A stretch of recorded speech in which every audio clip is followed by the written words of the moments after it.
You know what the funniest thing is, and I was kind of thinking about it in my rewatch of My Hero Academia, just watching, in my opinion, the best arc of My Hero Academia for me being the sports festival arc.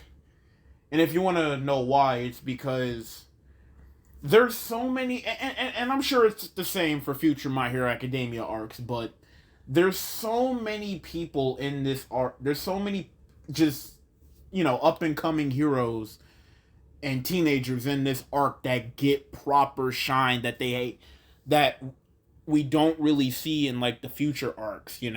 Sure they do stuff, sure there's something that they do, but I feel like Hirokoshi really utilizes everyone in a very productive way. Like even some of the characters that we initially don't really care about, they all play their part and play their role perfectly in what they have to do, even though that they're not really in the spotlight like other people.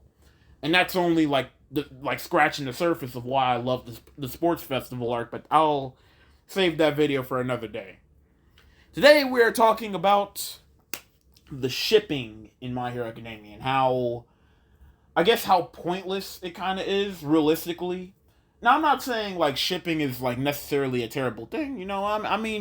I'm sure for all the MHA shippers out there, shipping in general for like other pieces of it's a fun thing to do. And honestly, there's times where I like a certain pairing so much that I ship that certain couple. Like for example, Raven and Beast Boy, for example. Like, and it's not really that I really want them to be together, but if they were to be a couple, I'd be perfectly fine with it because of the dynamics that they have, of how they bounce off of each other, about how one's serious and how one's all goofy, basically contrasting from one another. And as it's said multiple times, like throughout science, opposites attract, and when opposites like Beast Boy and Raven attract, it makes for a very compelling relationship and a very fun relationship to watch on screen. Now, in Teen Titans, like the goat, like the original Teen Titans, the I believe the 2000, what was it, like 2007, 2006, 2005? I forgot when it came out, but basically that Teen Titans, now we know that Beast Boy and Raven, they aren't necessarily a couple in that show like Robin and Starfire are, but they still have a great dynamic. And this is what I'm saying for My Hero Academia.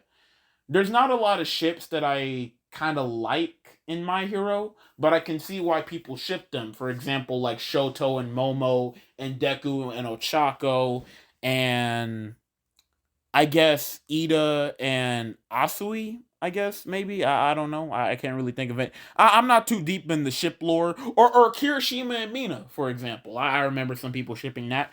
I'm perfectly fine with some of those relationships, but if you think about it, the one thing that My Hero students, that class 1A students, the last thing that they're focused on is who they're gonna date. Now they are teenagers, don't get me wrong, but it's been shown throughout, like especially at the end of the show, that the last thing on their mind is relationships. And relationships are a beautiful thing, but for people like Deku, Ochako, Shoto, Bakugo, and Kirishima, and a bunch of other, heroes in Class 1A, the last thing that they're focused on is basically just relationships and couple stuff. I mean, we see Ochako in seasons 2 and 3 and how she starts to develop feelings for Deku because of how, I mean, from her perspective, how adorable Deku is, how cute he is, how he has this willingness to never give up, shit like that. So it makes sense, but immediately we see her drop those feelings for Deku and how she starts to focus on the bread, if you will, and starts to focus on what's important, basically being her becoming, a hero. And they do have their moments in the show, but one thing that I love and respect about My Hero, even though that the shipping is endless and pointless, many times by some of the fans, by the creepy fandom, if I will add, for My Hero Academia. The one thing I respect that Hirokoshi does is the fact that he focuses on the task at hand and he doesn't focus on relationship. I don't think Deku or Ochako have had one kiss, one romantic like moment throughout the entire show. They blush at each other from time to time, but I mean, outside of that, there's nothing really. There's no couple moment. Same with Kirishima and Mina in Kirishima's backstory. There's no romantic tension there, and that's something that I love and respect because they're still kids. You know, they're still learning, they're still developing, they're still feeling each other out. I feel like a lot of people forget that they're fucking like 15 years old, 16 now. They're just getting into high school. Like, bro, they're still kids. So, basically them not being like at the forefront or having the thought of like being in a relationship makes complete sense. And that's the one thing I do like about My Hero. They don't force any relationships like darling of the Franxx, and again, I do get it that people start to develop feelings for each other, but like to the point where everybody in the goddamn shuttle or home or whatever, wherever those kids were, the fact that everybody like started to have a relationship with one another. It is what it is, man. But yeah, bro. Yeah. My point though is relationships in anime and an anime like My Hero Academia shouldn't be the main focus of things. Now, shipping is a fun thing to do, but it's not what matters in My Hero. What matters in My Hero is basically about becoming a fucking hero. Hence the title Boku no Hero Academia. So yeah, this is another ramble from yours truly. Just wanted to kind of ramble about this cuz I was rewatching the sports festival arc and I believe watching season 2 episode 4 and I saw how jealous Ochako got of, and it just made me think like how relationships they're kind of like they have their moments, like they have their minor moments, but they're not like the end all be all of the show. And that's one thing that I do like and respect. And one thing I also like and respect is from what I can remember at the end of the manga, you don't see everybody hooking up.